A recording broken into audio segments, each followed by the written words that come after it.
নমস্কার, আপনারা দেখছেন সময় কলকাতা। সময় নিউজ নিয়ে আমি পৃথা রয়েছি আপনাদের সঙ্গে।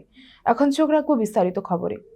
পরিত্যক্ত ডোবা থেকে উদ্ধার হয়েছে এক যুবকের মৃতদেহ। নিহতের নাম রিয়াজ মণ্ডল। চাঞ্চল্যকর ঘটনা, উত্তর চব্বিশ পরগনার শীতুলিয়া এলাকায় সোমবার থেকে নিখোঁজ ছিল সে। দেহ উদ্ধারের পর স্থানীয়দের অভিযোগ, চাপাপুকুরের পঞ্চায়েতের উপপ্রধান পিন্টু মণ্ডল এই হত্যার সঙ্গে জড়িত।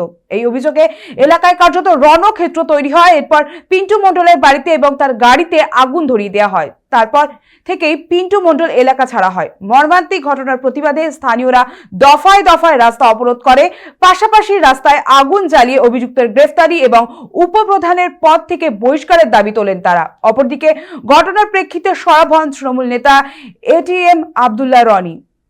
তিনি ঘোষণা করেন, যতদিন তদন্ত প্রক্রিয়া চলবে ততদিন দল থেকে বহিষ্কৃত থাকবে পিন্টু মণ্ডল। তার এই সিদ্ধান্তকে সহমত পোষণ করে না জেলার চেয়ারম্যান সরোজ বন্দ্যোপাধ্যায় ও ব্লক সভাপতি মাহমুদ হাসান। নিহতের পরিবারও তৃণমূল নেতার এই সিদ্ধান্তে খুশি প্রকাশ করে।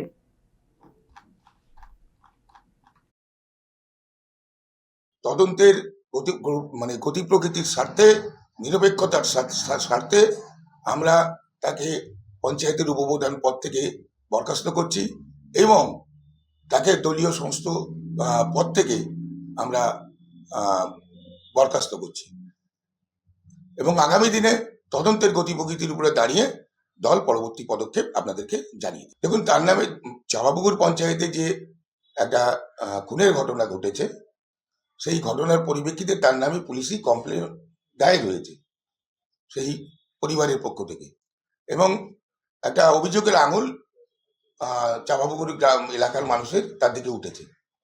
তারই পরিপ্রেক্ষিতে দলের নেতৃত্বের নির্দেশক্রমে এই সিদ্ধান্তটা আমি আপনাদেরকে প্রেস মিট করে জানিয়েছি।